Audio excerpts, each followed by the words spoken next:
Well, Stu, the Christmas holiday season is halfway through. We celebrated Christmas. And you're alive and well. I had a joyous holiday season. Joyous? You sound like a card, a Christmas card. That's what everyone says. I'm like Hallmark, Stu. Oh, God, this is frightening. I know it's not a permanent feature. Well, I made a resolution this holiday season not to be a Grinch. And I did. And as you know, I did all kinds of holiday activities. I even went to the Mariah Carey Christmas pageant concert in Brooklyn, of all places. I know you would be appalled by this and never go, but I went with my daughter, and it was a splendid time. Good for you. We threw the Christmas party where you came. Oh, it was wonderful. It was a wonderful event. Yes. Especially when you were getting up on the table dancing nude. I thought that was a wonderful feature. Well, it's a good thing I work out. And then, earlier in December, we went to Diker Heights and we looked at the Christmas display. So I went to Brooklyn again. Yeah, this is I don't know that I'll call it a trend, but it's an interesting series of events. Well, my daughter said to me, Dad, why don't you, instead of, because when Halloween was coming, I was like, bah humbug, I hate Halloween. She goes, why are you letting that little rodent up on the 15th floor ruin Halloween for you? Just enjoy it and have a good holiday season. And I said, even though she's younger than me and I know more than her. No. She may have some wisdom. They have some wisdom that I should have. So I imparted it during his holiday season. Good for you. I have to say, it kind of worked. Good for you. I'm looking forward to seeing what happens. But now we got to get on. We got to get on. I hope it doesn't take you off your magic carpet ride. Well, my magic carpet ride is going to explode into the sky like one of those drones over New Jersey. But why don't you go ahead? Okay. So I'm going to start with something I'm sure every listener knows about. Joe Biden had commuted the sentences of 37 out of 40 federal prisoners who had been on death row. And while Biden has typically been the opposite of an advocate for capital punishment, he wanted to abolish capital punishment as a general matter. He didn't take that position exactly with respect to the commitments. 37 of 40, he gave them. He took them off death row and put them on life sentence without possibility of parole. 3, and he categorized these 3 as being either a murder or a series of murders by a terrorist or by being a hate-motivated mass murderer. Right. Now, like the guy who shot up the synagogue. Right. Well, there are three guys. The 3 examples were the guy who shot the synagogue, and 11 Jews died at the Tree of Life synagogue, and that was a hate crime. That was in Pittsburgh in 2018. The second one was a guy in Charleston. Now, some people will remember, without my saying more, what I'm talking about. This fellow, a bastard, if there ever was one, killed 9 black parishioners at a black church, and that clearly became a hate crime, and that was 2017. Those were 2 of the 3 that he left. And then there's a guy named Sarnev, and the name might ring a bell to some, or I may have abused the name. 2013, that was the Boston Marathon bombing. And he killed 3 spectators. And thereafter, I think he killed his brother with his motorcycle trying to get away. I think I'm right. Okay, I didn't realize that. I think that's true. He killed someone trying to escape. So his brother. That may be one of the 3. I'm not sure. They said 3 spectators on when I read about it. So now, I wanted to just pick up some notes about a couple of the people whose death sentence was commuted to life in prison without possibility of parole, because it makes you wonder whether these distinctions that Biden made are simply really to address politically sensitive matters, though I don't think the Boston Massacre, as I'll call it, is in the same category in my mind as the black synagogue, the black church in the Charleston, or the synagogue. They strike me as slightly different, but they all seem like public issues, and maybe ones that are politically sensitive, especially those 2 in the church and synagogue.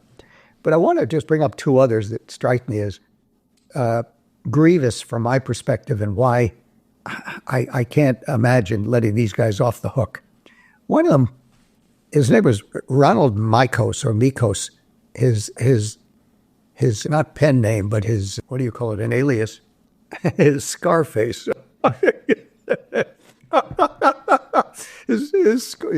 Alias was Scarface. He killed a federal grand jury witness during a Medicaid fraud investigation. Now that strikes me as going right to the heart of the judicial system. If you start letting people intimidate or kill witnesses against them, that's going to decrease the willingness of people to stand up when police say, we'll take care of you, we'll protect you. And also, in a sense, it could enable more recidivism in that way. But it bothers me a lot when I saw that. And then you got this one. His name was Kaboni Savage. Now, it goes right along with AKA Scarface. Now, he was convicted of 12 murders in aid of racketeering, and that's using language from a federal statute, murder in the aid of racketeering, because he was a drug kingpin. And he ordered, I think his major achievement, in quotes, was ordering the firebombing of a house where a federal witness lived. Again, the federal witness thing. I just think that's so vitally important. And in that firebombing, which was successful, if you want to put it that way, 6 people were killed, including 4 children. And you say, now, tell me why that one is, that one is exempted. It's disgraceful. How do you not kill that person if you come up with an example for it? I don't know, Stu. Why don't we ask Joe Biden? I'm sure he probably couldn't explain it because he's barely alive. But it's really, I just couldn't stand it. It makes me wonder also, what should the standard be for a death sentence? When should you? Is there a need for some other threshold other than beyond a reasonable doubt? And if so, what could it be? Well, Stu, I think that, first of all, I think there's a few other egregious cases that I read about. I mean, they were child killers. I mean, one guy, I think, killed the mother or the grandmother. I don't remember his name because I didn't write it down. And then he took 2 young girls, took them and kidnapped them, shot them both. You're right. And slit them across the throat. And there were a few other child killers that, now, you mentioned the killing of witnesses and then one other child killer. And I hear exercised by that. I was more exercised by the child killers. Yes. Because I was like, how, you let child killers off the hook of the death penalty. Yes. Now, if anyone, in my opinion, should get the death penalty. I like it that you focused on that. Now, I was intrigued that you focused on that, and I was focusing on the witness in the judicial system. Well, it's similar to his clemency to the judge who sent young juveniles to prison. Apparently, the party that is so concerned with children and educating them, which they do poorly, may I add, they also don't seem to have a problem with people who kill them. Yeah. And I guess it's consistent with his position on abortion, because I've always called the Democrats baby killers, since they seem to have an obsession with abortion. But let me, the big picture here, Stu, I'm getting a little, I have problems with the death penalty myself, right? And I think there are, and you've raised some issues, but my biggest problem is often we hear of people who've been sent away for prison who were innocent, because we have prosecutors in this country who don't have any integrity. For example, Alvin Bragg and others like him, who will pursue politically motivated cases. Or in the Duke case that we talked about. Yes, exactly. Although they wouldn't have got necessarily the death penalty. No, but it was that lack of ethical procedure, lack of ethics on the part of the prosecutor. But I think the circumstance for the death penalty it's a jury, I mostly think, is, or it could be a judge. I'm not exactly an extreme. But I thought it was exigent circumstances, like really the most egregious type of act that would result in the death penalty. Because they do have to go and separately determine the death penalty after. Yeah, I suppose it's a matter of state-by-state legislation. Right. Well, this what the language would but be. this was a federal crime. Yeah, I don't know what the federal statute says. Well, there's so many federal statutes. I mean, the long and the short of it is Joe Biden has been a very incompetent and poor president. In his last days in office, he is continuing to do outrageous and ridiculous things. And also, if he actually does oppose the death penalty, and this is his act of conscience, he should have exempted no one. Well, thank you, as far as I'm concerned, Joe Biden, for that one. I know you would want to see. Let me give you one more. Let me give you one more, and see if I can get you on the side of killing people. Yes. I understand. I love the fact that there's a difference of opinion, but I think I want to bring it up.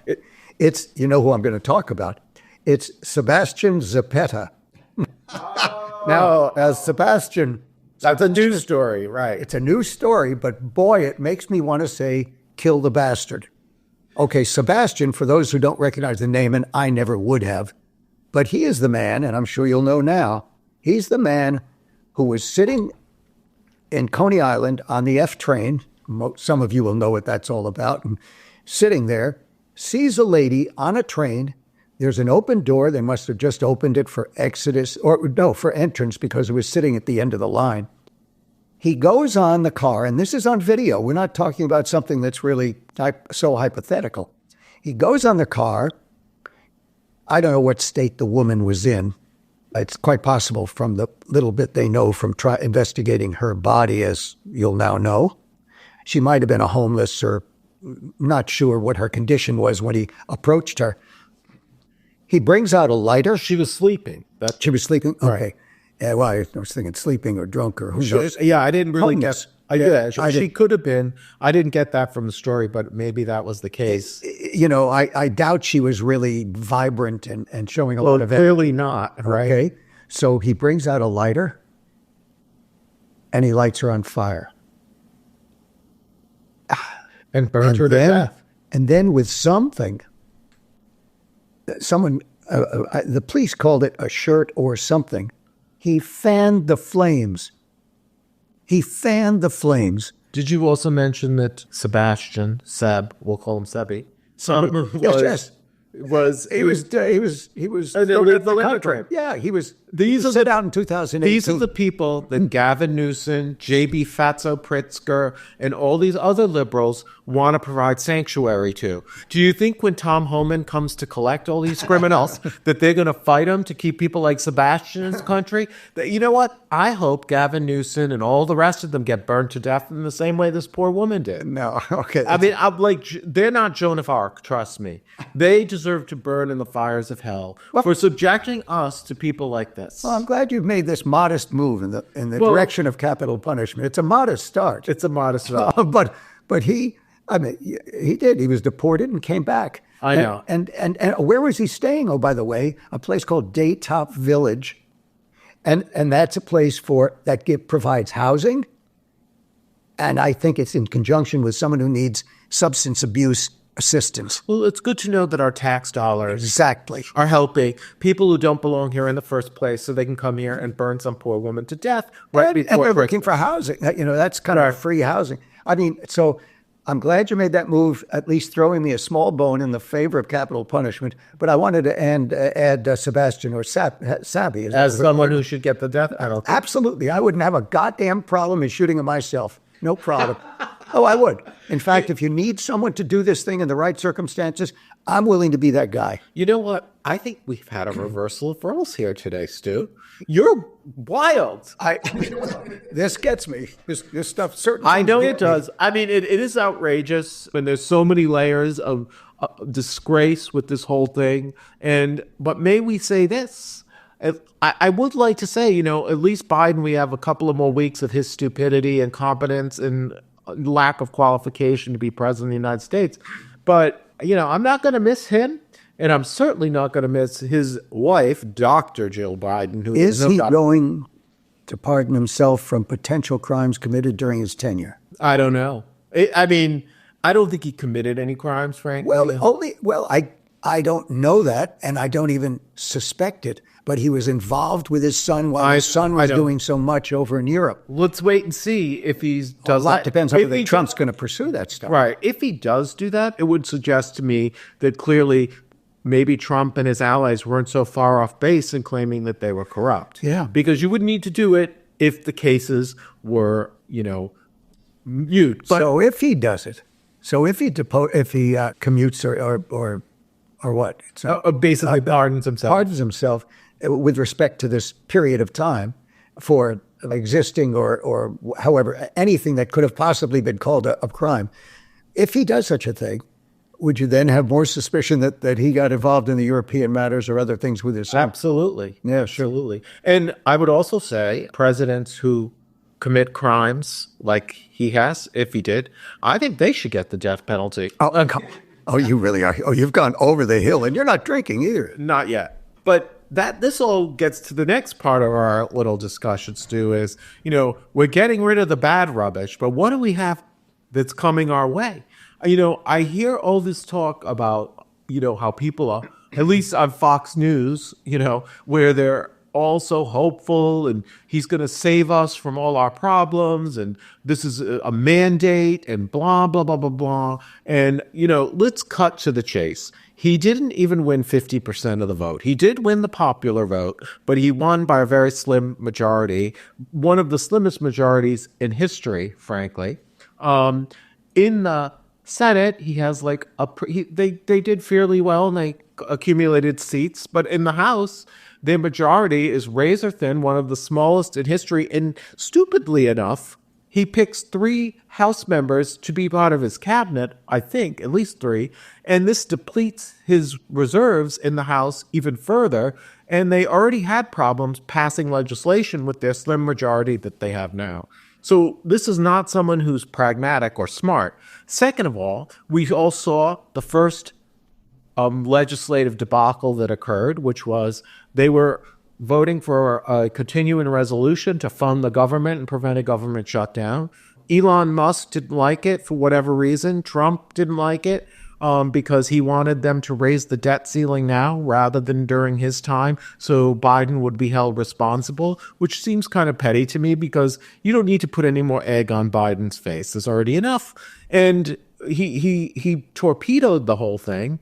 And then Speaker Johnson tried to resurrect Trump's proposal, which was brutally rejected, which is the first spending of political capital that you don't have that much of in the first place on something that wasn't going to work in the first place. And then finally they passed something else. I'm not exactly sure how much different it was from the first, but Trump did not get what he wanted. It eliminated some of the pork. Right.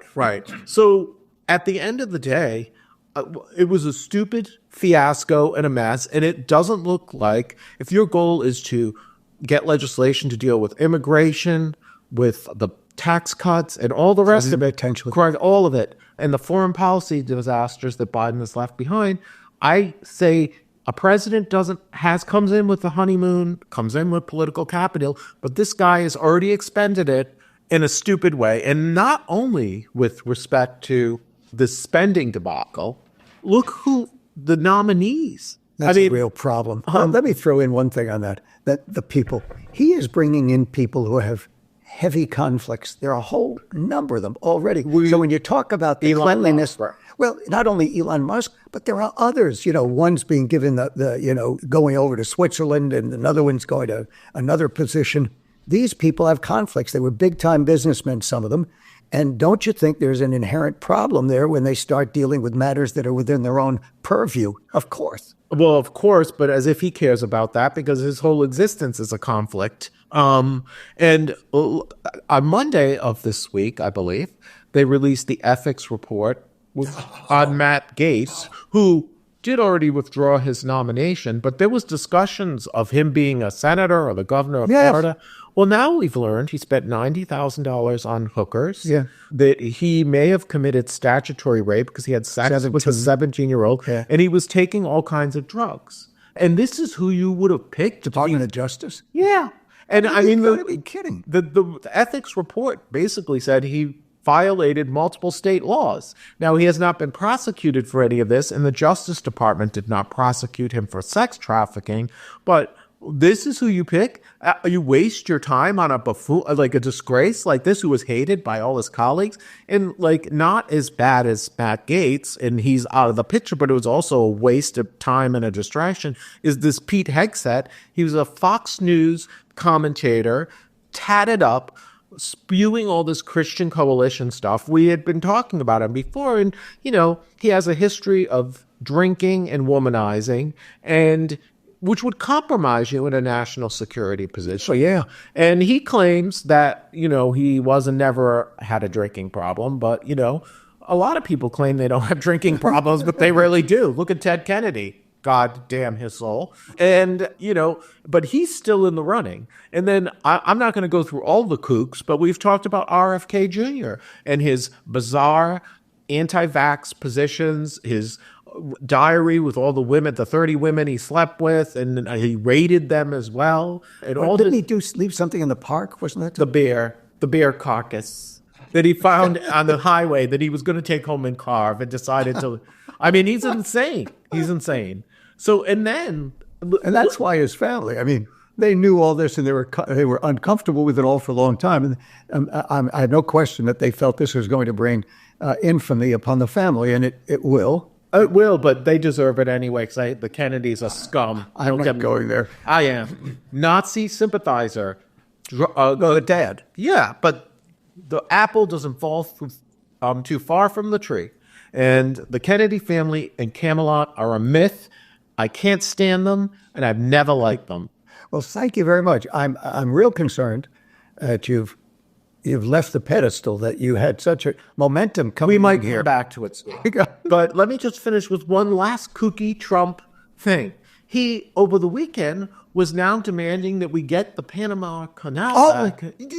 And then he's back to the Greenland thing, and that we're going to buy Greenland or possibly trade it for Puerto Rico.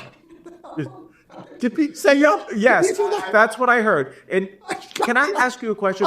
Why would Denmark, why would they want Puerto Rico?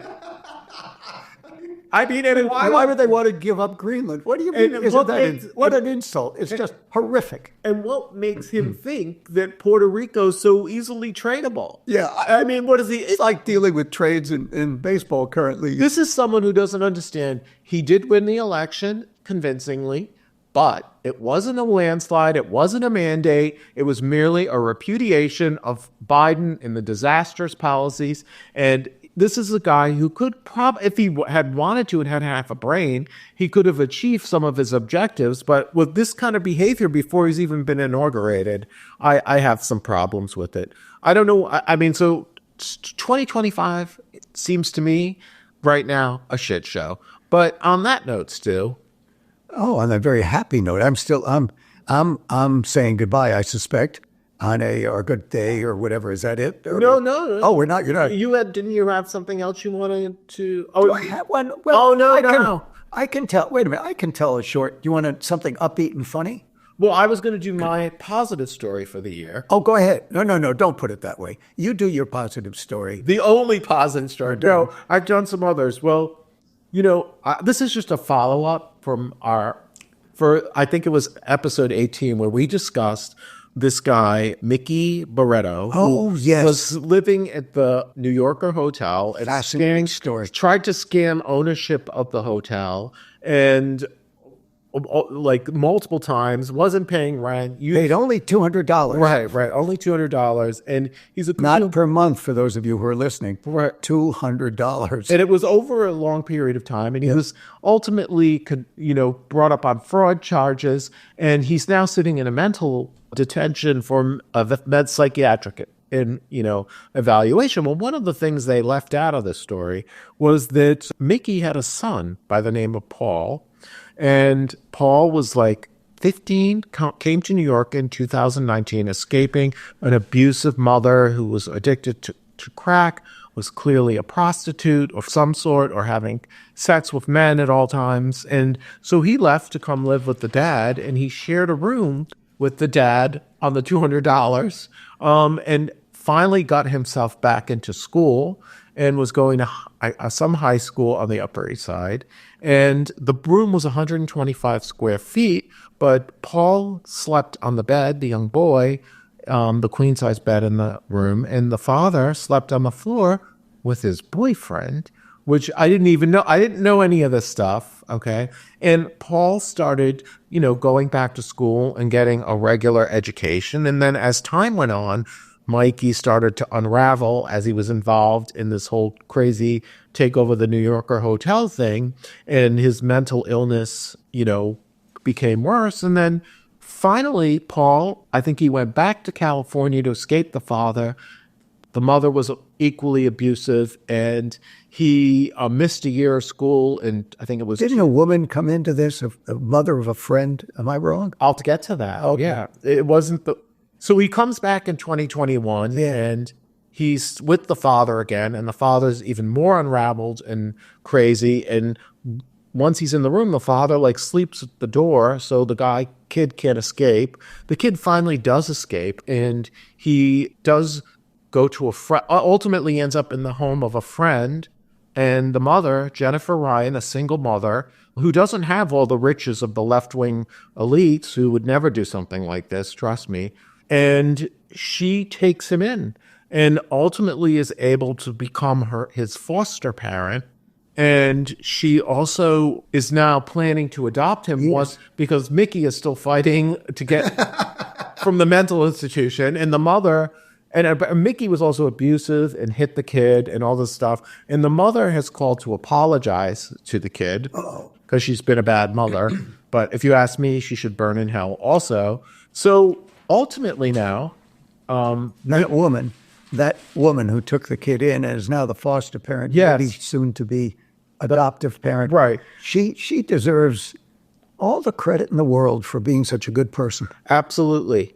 And listen, the better part of the story is that, Paul ends up getting accepted to LaGuardia, which is an elite performing arts school. He took 11 lessons. I forgot, what was the instrument? It's a bass. Double bass, yeah. Double bass. 11, and he was accepted to a very competitive and prestigious program. He also was taken in at Juilliard for further training. It's just priceless. Right, and he has the abilities to perform. So he's also in the process of now applying to music conservatories in Ivy League schools. Now, this is... Jennifer... Extraordinary progress for someone who suffered all he has. Yep. And the mother, Jennifer, I'm not going to make assumptions, but I'm going to guess she's not a wealthy person. And this is the type of people that make up the backbone of our society. And I know as a fact, Stu, these liberal do-gooders are out protesting in the street about Gaza and all the rest of it. They would never do something like this because they want to get their names in the paper. They want to have publicity and self-aggrandizement like that nightmare Susan Sarandon, who spewed out all this anti-Semitic remark. But this is the kind of kindness that I respect, not phony Hollywood trash and the rest of these disgusting elitists who are out doing all this nonsense. And they were the same people involved in the BLM movement. And frankly, happy 2025 to Jennifer Ryan. She's a personal hero. And I don't even know, there's no kind word I have to say about these liberal, white, disgusting people. May I add one literary note? Go right ahead. Brief literary. It came as a surprise to me. About a week ago, I started to read The Adventures of Huckleberry Finn. I had read it many, many, many years ago, and now picked it up again. And Huck had a dad who, and I know this is just literature, but it's interesting to me.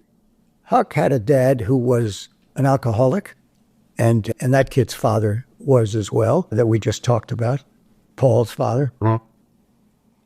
Huck's father had locked him in a cabin. It's just early in the book. He's locked in a cabin, and that reminded me of the kid, Paul, who was being locked in by the guy who's now in psychiatric center. And there was some other little feature, and it made me wonder. And it had been physically and verbally abusing him. It sounded to me very much like this kid's life. I know it's just a book, but it made me wonder about how interesting Twain was in so many ways. But to come up with this character, and I wonder what a doctor would have said at that time if there was such a schizophrenia or the like, if there was something.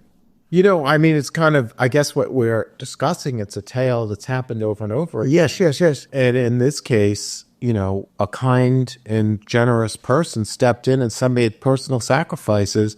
And it sounds like this boy has promise. One of the Juilliard people said this guy's going to be a pro. Exactly. And, has some significant talent, unlike Susan Sarandon. No, don't do it. Oh, you don't want me to agree with You're on such a roll here. Well, I have to say it's a nice ending to the story of Mickey, the New York scammer. And I at first thought Mickey was a bit amusing because I didn't realize, and the story never touched, that he had this son. I agree. Yeah. And don't you think that, and it's the same guy who wrote both articles for the Times. Yeah, why did you leave it out? And I'll tell you how. Why? Because my guess is he never got in the apartment. Oh, so he didn't know. He didn't know. And Mickey never brought it up. Why would he?